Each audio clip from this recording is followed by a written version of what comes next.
In late 1944, as the Red Army uncovered abandoned German depots outside Kovel, Soviet technicians found a crate of their own 76 mm shells, restamped with a factory code that didn't exist in any official Soviet record.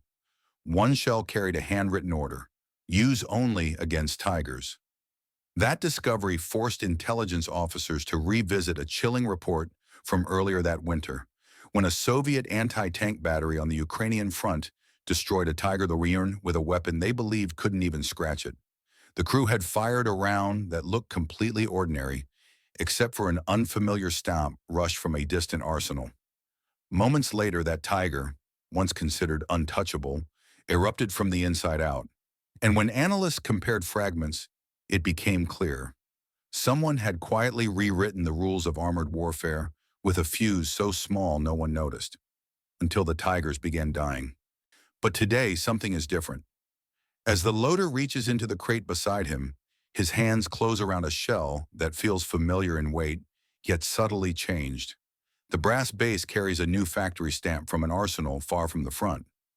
No one in the pit knows what has changed. Only that supply officers insisted these rounds be used only against Tigers. There is no explanation, no briefing, only a sense of muted expectation and the dread that comes from remembering past failures. The gun commander steadies his breath and calls the shot. The gun's recoil cuts through the morning like a split in the sky. The round slams into the Tiger's front plate with the sharp metallic crack the men have come to recognize as futility. For an instant, nothing contradicts that familiar pattern. Then the tank's hull flexes, almost subtly, as if a muscle beneath the steel has convulsed. A seam at the turret ring splits open. Flames punch outward from every hatch with a violence that seems impossible from a single impact. Inside the tank, something catastrophic has happened. Ammunition cooking off in a chain of detonations, fuel igniting in a burst of pressure and heat that leaves no survival window at all. Word spreads quickly, carried along telephone wires and shouted across frozen trenches. Tigers are being killed frontally. Across the sector, gunners report similar strikes. Hits that should have been shrugged off, now erupting into towering columns of fire. At command huts miles behind the line, ordnance officers begin laying fragments of these new rounds beside old models, comparing stamps, drilling into fuse assemblies, and reading preliminary signals intelligence that hints at something subtle but decisive. The story forming in these scattered notes and burnt casings is the beginning of a revelation.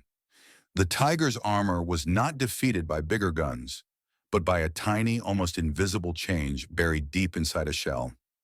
When the Tiger I first rolled into battle in late 1942, it arrived like a new law of warfare, rather than a vehicle.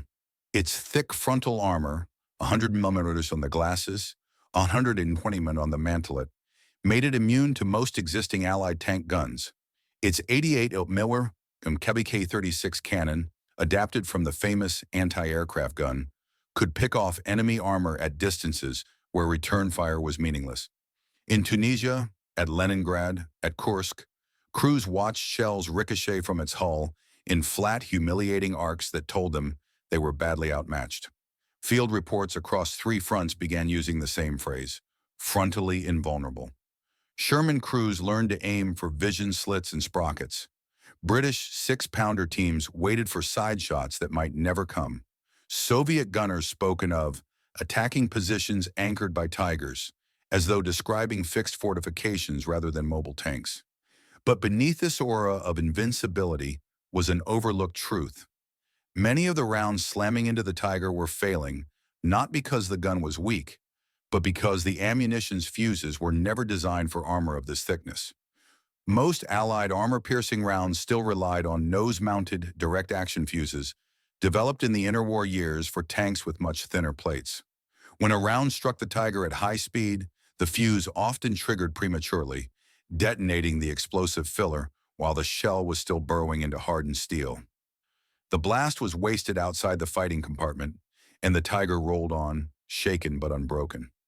Other rounds shattered on impact, the brittle steel penetrators collapsing under the enormous stress of striking face-hardened armor. By 1943, this pattern had hardened into doctrine. Tiger crews moved with the confidence of men inside a shield that could not realistically be pierced by the common weapons of their enemies. Allied units, meanwhile, quietly recalculated expected losses whenever a Tiger company was reported in an area. Assault plans were redrawn around avoiding frontal contact. Commanders emphasized maneuver and terrain over direct engagement. The imbalance was so stark that many tankers believed, and repeated, that only a larger gun could ever solve the Tiger problem. And for a time it seemed true. But behind the lines, far from the battlefield's smoke and churned mud, ordnance engineers began seeing something different in controlled tests. Not that the gun was insufficient, but that the fuse was the true point of failure. They began to question assumptions that had calcified into battlefield belief. If a shell could survive the initial impact, if it could delay its detonation until after it had punched through, then even the mighty Tiger could be gutted from within. A radical idea began forming in workshops and laboratories, pointing toward a future where the Tiger's armor would become its weakness rather than its strength. The first crates of shattered steel that arrived at British and American proving grounds in the autumn of 1943 caused no excitement. They looked like all the disappointing shipments before them. Thick Tiger armor plates dotted with shallow craters, recovery bags filled with broken Allied penetrators, fragments of APC rounds that had atomized on impact, and dud projectiles dug nose first from sandberms where they had failed to function as designed. The technicians at Shoeburyness on the Thames and at Aberdeen Proving Ground had seen this pattern enough times to know what it meant. Another reminder that Allied ammunition simply lacked the reliability needed to face the Tiger head-on.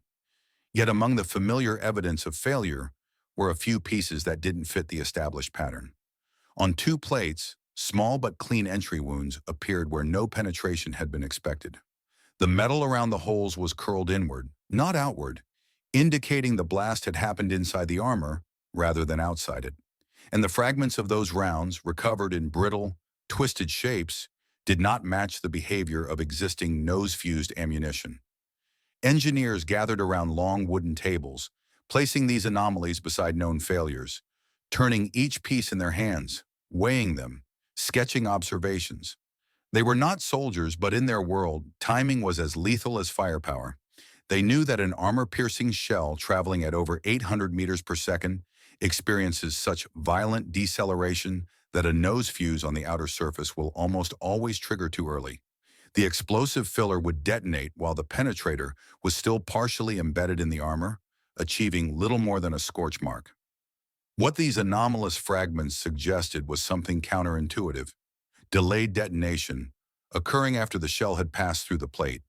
That could only mean one thing: the explosive train had not been initiated by a direct action nose element, but by something deeper inside the projectile. A base detonating fuse, perhaps, or a redesigned delay mechanism. Lab notebooks from late 1943 show this subtle shift, not calls for larger charges or harder caps, but repeated notes like impact survival priority, delay window 0.01, 0.02 sec, and detonate internal volume, not external. The implication was brutal in its simplicity. If the shell could endure the initial collision, if its cavity and explosive filler remained intact long enough to pass into the fighting compartment, then even a small charge could unleash devastating overpressure inside a Tiger's cramped interior. Meanwhile, battlefield intelligence reports trickled in from Soviet and British units describing Tigers destroyed by unusual internal effects. Investigators initially dismissed these as exaggerations or misidentifications, but the lab team saw a connection. The anomalies on their tables were not isolated incidents. They were evidence of a breakthrough emerging unevenly through test lots and experimental batches. The idea that a fuse could change the fate of the Tiger sounded almost unbelievable. Yet the more they studied these fragments, the more it became clear that this minute detail, hidden inside a shell, might rewrite the balance of armored warfare. All that remained was turning theory into production and seeing what would happen when these new rounds reached the battlefield in numbers. If you're enjoying this documentary, please like the video and share it with fellow World War II enthusiasts. Hit subscribe as well. Your support really matters and keeps this channel moving forward. On a chalkboard in a drafty ordnance office, someone wrote a number so small that most soldiers would never have imagined it could shape their survival. 0.0015 seconds. That tiny sliver of time, 15 thousandths of a second, became the focal point of intense debate among British and American ordnance engineers through late 1943 and early 1944. In an era when tank combat was often decided in seconds, this fraction of a heartbeat represented the difference between a shell exploding on a Tiger's armor and exploding inside its hull. Until then, most armor-piercing ammunition still relied on nose-based direct-action fuses inherited from earlier decades, designed for thinner and more uniform plates. Against the Tiger's face-hardened armor, these fuses triggered almost instantly, wasting the explosive energy outside, producing a disappointing spray of sparks, noise, and shattered steel. The shift to a base detonating fuse required rethinking almost every assumption. The fuse had to survive impact, no small task when metal meeting armor produced forces strong enough to deform penetrators and collapse hollow cavities. It had to arm reliably in flight, a process governed by mechanical components like setback weights, springs, and centrifugal locks tied to rifling-induced spin. And critically, it needed a delay long enough to allow the penetrator to punch through the armor, but short enough to detonate before the shell exited the far side of a thinner vehicle. Engineers tested combinations of hardened steel caps, ballistic caps, aluminum windshields, and optimized filler cavities. They heated fuse components, chilled them, dropped them, slammed them into test blocks, and measured the microseconds between impact and ignition using early high-speed cameras and piezoelectric sensors. These were not glamorous innovations. No combat crewman could look at a crate of new shells and tell them apart from the old ones. The changes were buried deep inside, thicker fuse walls to resist crush, precisely machined channels for explosive trains, tiny shear pins engineered to fail only after a specific shock threshold, and carefully calibrated delays made by adjusting spring tension or inertia weights. Yet ballistic tests revealed a transformation. On impact with thick armor plates, shells fitted with the new base fuses dug in, survived intact, and continued through. Only when the penetrator had entered the internal volume did the explosive filler ignite. The resulting blast, trapped within steel walls, produced overpressure and fragmentation far beyond anything nose-fused rounds could achieve. That decision, moving the detonation point from outside to inside, changed everything. Suddenly, engineers realized the Tiger's armor could be turned against it. Its thick plates, once a shield, now served as the containment chamber for the shell's blast. Test reports from the winter of 1943 to 44 began to note catastrophic internal effects, crew compartment devastation, and secondary ammunition ignition. The question was no longer whether the concept worked. It was whether factories could produce these new fuses in meaningful quantities before the next campaigns began. The clock was ticking, and for the first time, it was ticking against the Tiger. The first field reports looked like clerical errors. In the hedgerows of Normandy during June and July 1944, British and Canadian units began submitting after-action notes that contradicted everything analysts believed about the Tiger's frontal immunity. A Firefly claiming a frontal kill at roughly 800 yards. A 6-pounder battery reporting a Tiger that burned from the inside out after a single hit to the lower glasses. These were not the kinds of statements Allied headquarters took lightly, and certainly not at face value. For years, the Tiger had defined the upper boundary of armor technology, a machine that shrugged off anything short of heavy artillery. Strange kill reports were usually chalked up to misidentification, optimistic estimates, or hits to weakened areas. But now similar accounts were arriving from multiple units, in multiple brigades, across multiple days. What these units had received, quietly without fanfare, were limited batches of new APCBC rounds fitted with the redesigned base detonating fuse and calibrated delay.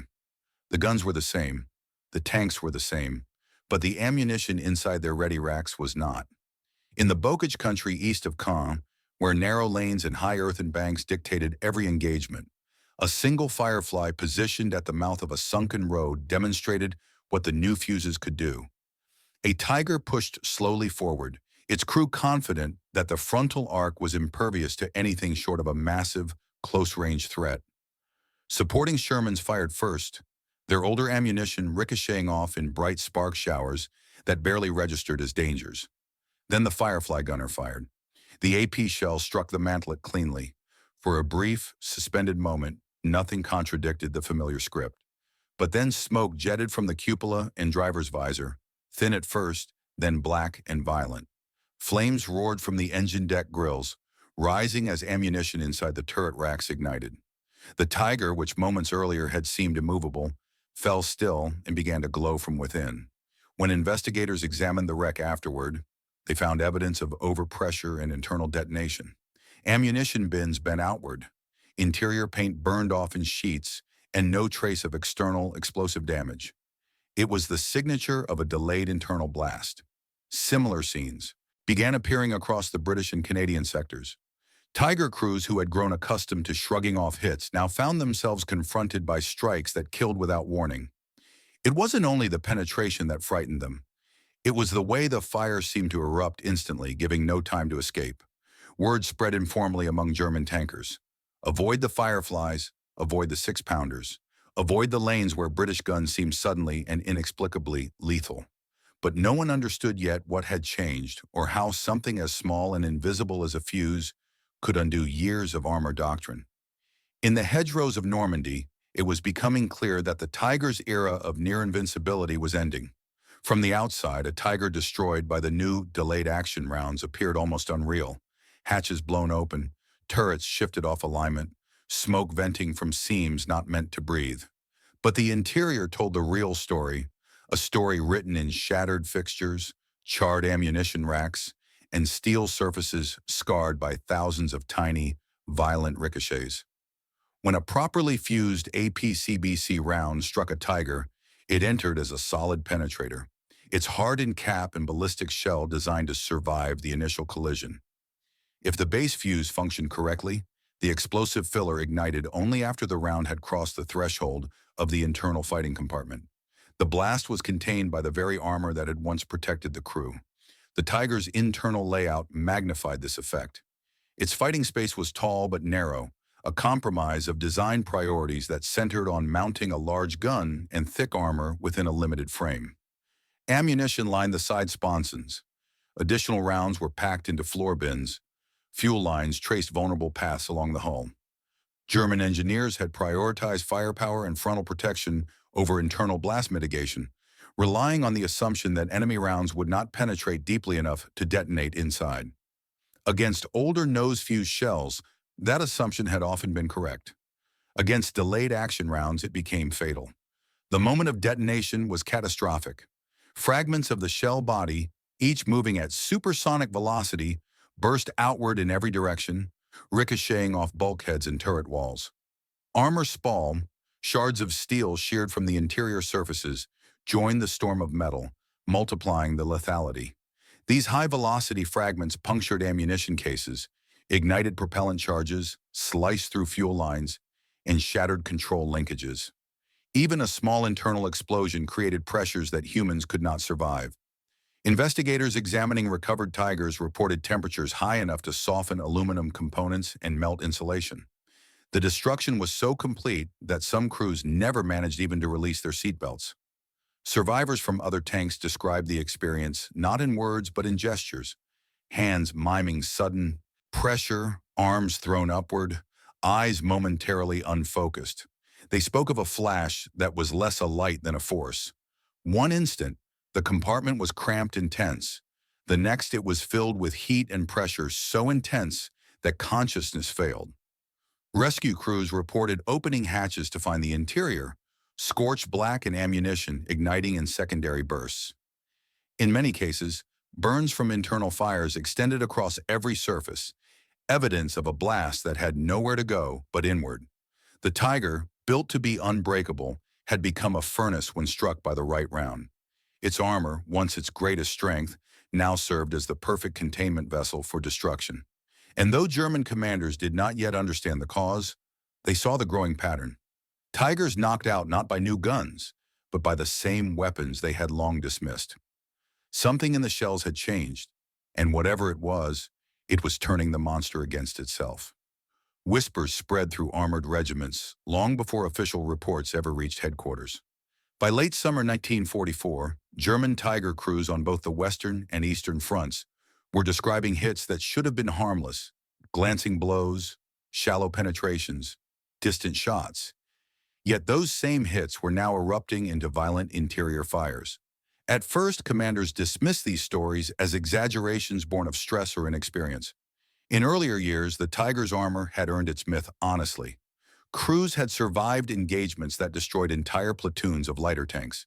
But now veteran tankers, men with years of combat behind them, were reporting the same unsettling pattern. A hit, a pause, and then an eruption inside the hull, as if the shell had passed through solid steel and exploded only once safely inside. Panzer officers tried to pin responsibility somewhere familiar. Ammunition storage discipline must have slipped. Stowage protocols had been ignored. Fuel leaks had become more common. All plausible explanations, except none addressed the consistency of the new internal explosions. Regiment workshops began conducting hurried inspections, checking for mechanical defects or weakened weld lines, but the machines themselves revealed little. Meanwhile, the Tiger battalions operating in Normandy and the Baltic states noticed that the most catastrophic losses came after engagements with British units fielding Fireflies and six-pounders, or American tank destroyer formations using high-velocity guns. The common denominator wasn't the gun, it was the effect. German intelligence teams brought back fragments from knocked-out Tigers and laid them on their own analysis tables. They noted clean penetration holes, damage patterns consistent with internal blasts, and the unsettling presence of fragments from shells that had clearly detonated behind the armor, not on it. Yet the Tiger's armor thickness hadn't changed. That left only one explanation. The enemy's ammunition had evolved, but no captured samples of the new rounds initially made their way to German labs. The battlefield was too chaotic, and Allied forces often fired only a handful of the improved shells. The Germans knew something was different, but not what. This uncertainty began forcing tactical shifts. Tiger commanders, once comfortable engaging frontally at medium ranges, now hesitated to expose their hulls except at long distance or from heavily angled positions. Reverse slope defenses, previously used sparingly, became more common. Orders emphasized avoiding duels with British 17-pounder guns altogether, a tacit admission that these guns, once manageable, were now a mortal threat. Briefings referenced new enemy ammunition types, but offered no clear countermeasure beyond a single, grim directive. Do not get hit. Morale eroded quietly but steadily. The Tiger's mythos had always relied not only on armor thickness, but on psychological dominance. Crews believed in their invincibility, and that belief translated into decisive battlefield behavior. But now even experienced gunners found themselves scanning the horizon with a new, unwelcome caution. Every hit, no matter how small, carried the possibility of sudden internal detonation. The Tiger was still powerful, still feared, but the fear was no longer one-sided. The monster had met a threat it could not intimidate, and crews knew it. Something inside those Allied shells had begun unraveling an entire doctrine, shot by shot. By the time the European war lurched toward its conclusion in May 1945, many Tigers still technically existed on paper, but only a fraction remained operable. Fuel shortages had stranded them. Mechanical failures, sabotage, and retreating orders had left others abandoned in forests or villages.